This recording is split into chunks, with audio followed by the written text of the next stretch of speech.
दोस्तों नमस्कार। 2025 भारत और भारत की राजनीति के लिए बेहद खास साल होने जा रहा है और महत्वपूर्ण हमारे लिए ये है कि इस साल के हम साक्षी होने जा रहे हैं। क्या होने जा रहा है बदलाव, इसकी करेंगे पूरी चर्चा। लेकिन एक और चर्चा जरूरी है कि ये साल उन लोगों के लिए भी बहुत खास था जो पिछले 100 साल से भारत को बर्बाद करने और इस देश में अपना वर्चस्व स्थापित करने के लिए टकटकी लगाए बैठे हुए थे, शाखाएं चला रहे थे, हिंदुओं का ब्रेन वॉश कर रहे थे, दलितों और पिछड़ों को मुसलमानों के खिलाफ भड़का रहे थे, तो आदिवासियों को लगातार वो क्रिश्चियनिटी के खिलाफ भड़का रहे थे। ये उनका काम चल रहा था और सावरकर के हिंदुत्व के आधार पर वो इस देश को हिंदू राष्ट्र बनाने के लिए लगे हुए थे। और ये साल उसी आरएसएस का 100वां साल है। हालांकि लोकसभा चुनाव के पहले राम मंदिर के उद्घाटन की बलि बेदी पर वो 400 सीटें हासिल करने की उम्मीदें लेकर के बढ़ रहे थे और भारत के संविधान, नेहरू, गांधी, अंबेडकर, पटेल, मौलाना आजाद के उस संविधान को चिंदी चिंदी करके वो फेंक देना चाहते थे।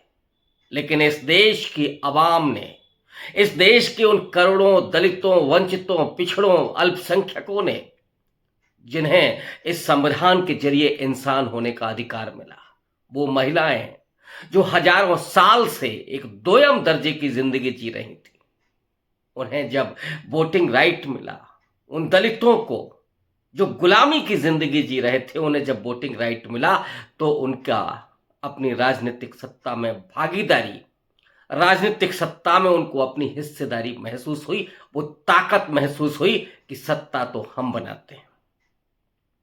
और उसी संविधान पर हमला करने की पूरी साजिश रची गई। लेकिन उन तमाम लोगों ने, और शुक्रिया अदा करना चाहिए इस समय की लीडरशिप का और खास करके राहुल गांधी का, लेकिन राहुल गांधी के साथ मैं कतई नहीं भूलना चाहता तेजस्वी यादव को भी, अखिलेश यादव को भी, और आकाश आनंद का भी नाम लूंगा, चंद्रशेखर आजाद से लेकर के एम.के. स्टालिन तक, इस देश के विपक्ष के वो तमाम लोग, एक दो को अगर छोड़ दें, मैं उनके नाम नहीं लेना चाहता, लेकिन उसमें सबसे अव्वल राहुल गांधी, जिन्होंने अपने हाथ में भारत के संविधान की प्रति लेकर के उसको बचाने, उसकी सुरक्षा करने की कसम खाई।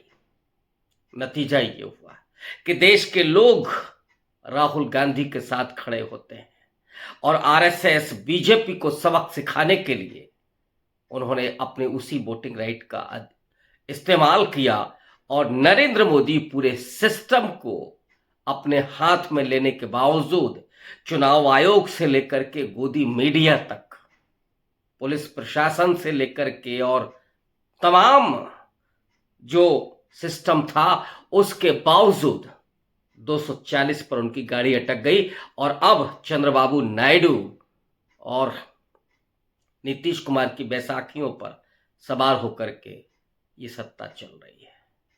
लेकिन ये सत्ता तो चाहती थी कि 2025 में हम भारत का कायाकल्प कर दें, भारत को तहस नहस कर दें। उस पर लगाम लगाने का जो काम हुआ वो राहुल गांधी के जरिए हुआ। आज राहुल गांधी एक और मिशन पर है।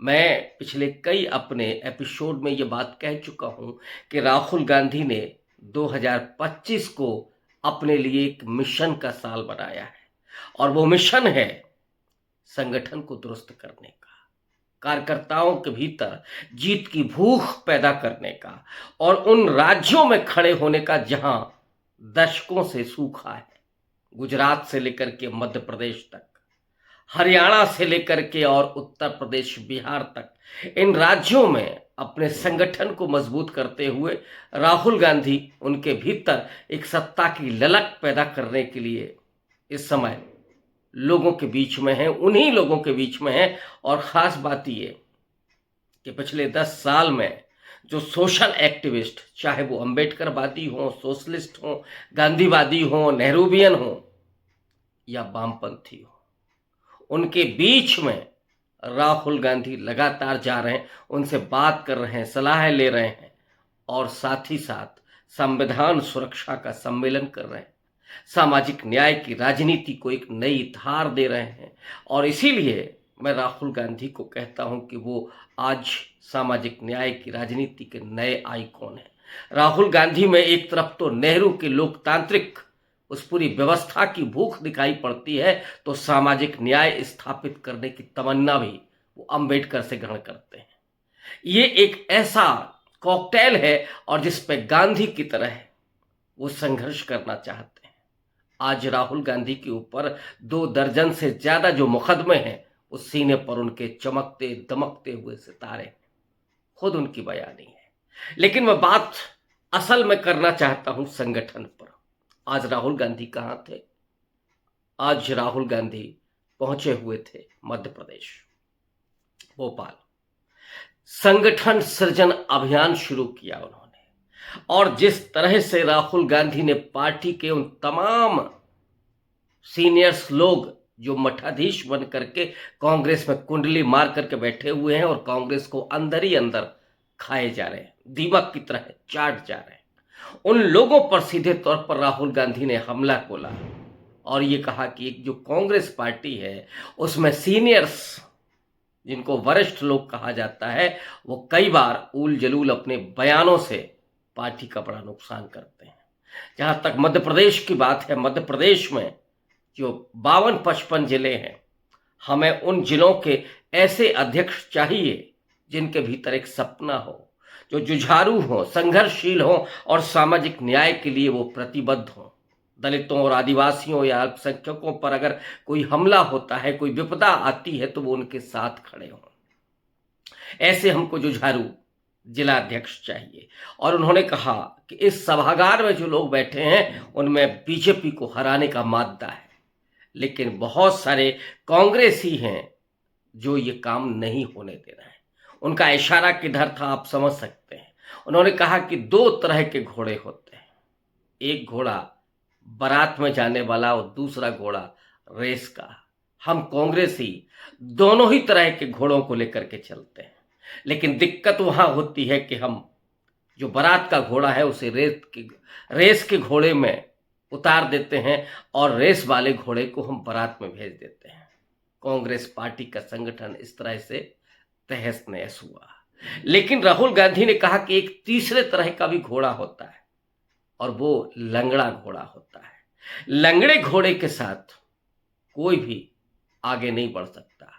लंगड़े घोड़े के साथ क्या ट्रीटमेंट किया जाना चाहिए, राहुल गांधी खुद बताते हैं कि लंगड़े घोड़े को कह दिया जाता है अब आप रिटायर्ड हो रहे हैं, अब आप आराम कीजिए, जो घास है वो खाइए, पानी पीजिए, आराम कीजिए, एंजॉय कीजिए, हस्तक्षेप मत कीजिए। और अगर वो उसके बावजूद कुछ गड़बड़ करता है तो फिर लंगड़े घोड़े के साथ क्या होता है ये बताने की जरूरत नहीं है।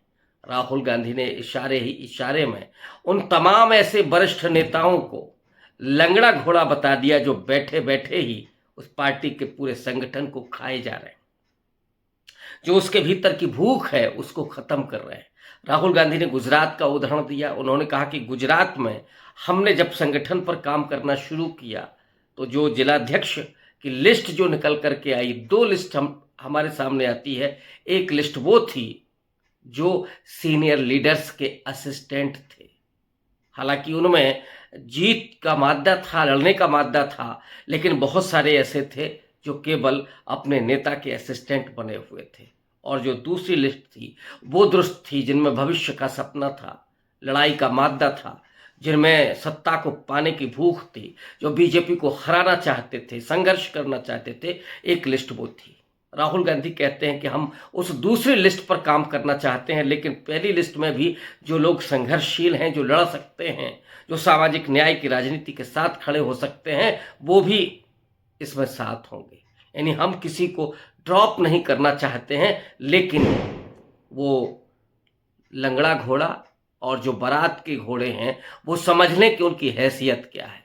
उनको रेस में हम भेजने वाले नहीं है, कतई नहीं भेजने वाले। यानी जो कार्यकर्ता काम करेगा, और उन्होंने कहा कि जिलाध्यक्ष हम बनाएंगे, लेकिन जिलाध्यक्ष की परफॉर्मेंस के अनुसार ही उन्हें आगे बढ़ने का मौका मिलेगा कि आपके जिले में वोट कितना मिला, कितना वोट बढ़कर के कांग्रेस पार्टी को मिला, यही परफॉर्मेंस होगी। यानी किसी की कोई सिफारिश नहीं काम करेगी, किसी का कोई हस्तक्षेप काम नहीं करेगा। और जो लंगड़े घोड़े हैं, जो वरिष्ठ नेता हैं, जो बैठ कर के कई बार इस तरह के बयान देते हैं जिससे भारतीय जनता पार्टी को फायदा पहुंचता है, कई बार वो फ्रस्ट्रेशन में बयान देते हैं, उन सबको किनारे लगाने की जरूरत राहुल गांधी ने महसूस की। और उन्होंने कहा कि जो कर्मठता के साथ भारतीय जनता पार्टी को हराने के लिए, और ये वैचारिक लड़ाई है, जिस हिंदुत्व के साथ भारतीय जनता पार्टी चल रही है, उस हिंदुत्व को पराजित करने के लिए, उस हिंदुत्व को इस देश से खत्म करने के लिए जो हमारी लड़ाई में साथ होगा, असली सिपाही सालार वही होगा, असली रेस का घोड़ा वही होगा। तो जिसमें भविष्य का सपना है, जिसमें लड़ाई का मादा है, जिसमें सामाजिक न्याय की राजनीति के लिए प्रतिबद्धता है, और जो कांग्रेस को खड़ा कर सकता है, जो कांग्रेस को जीत दिला सकता है, उसी कार्यकर्ता का सम्मान होगा। और राहुल गांधी ने जाते जाते ये भी ऐलान किया कि हमारे दरवाजे, राष्ट्रीय अध्यक्ष के दरवाजे, संगठन सचिव के दरवाजे, ऐसे प्रत्येक जिलाध्यक्ष के लिए हमेशा खुले रहेंगे। यानी कोई भी आकर के राहुल गांधी खड़गे जी या केसी वेणुगोपाल से जाकर के मिल सकता है, अपनी बात रख सकता है, और क्या पार्टी में बदलाव होने चाहिए वो बात कर सकता है। ये राहुल गांधी की जो निगाह है 2025 में अपना संगठन बनाने की और राहुल गांधी की कांग्रेस बनाने की, यही असल में वो ये योजना है जिसके जरिए राहुल गांधी कांग्रेस पार्टी को एक नए मुकाम पर ले जाना चाहते हैं। और वो मुकाम होगा कि जहां जो चीज नेहरू जी ने छोड़ दी थी, जो चीज इंदिरा और राजीव जी ने ध्यान नहीं दिया, जो चीज नरसिंह राव के समय पर गड़बड़ हुई, यानी हिंदुत्व की धारा को जो मजबूती मिली, उस मजबूती को खत्म करना है। जिस आरएसएस को पटेल और नेहरू ने ये सोच करके छोड़ दिया था कि ये आगे राजनीति में हस्तक्षेप नहीं करेंगे, उस आरएसएस को नाथने के लिए, उस आरएसएस को इस देश से उखाड़ फेंकने के लिए राहुल गांधी जो अपने संगठन के जरिए और सत्ता के जरिए, उस राजनीति के जरिए पहुंच करके उस आरएसएस को खत्म और हिंदुत्व की राजनीति को पूरे तरीके से इस देश से खत्म करने पर जो उनकी मंशा है, वो इन बयानों में दिखाई पड़ती है। देखना यह है कि आने वाले दिनों में इसका क्या असर होता है।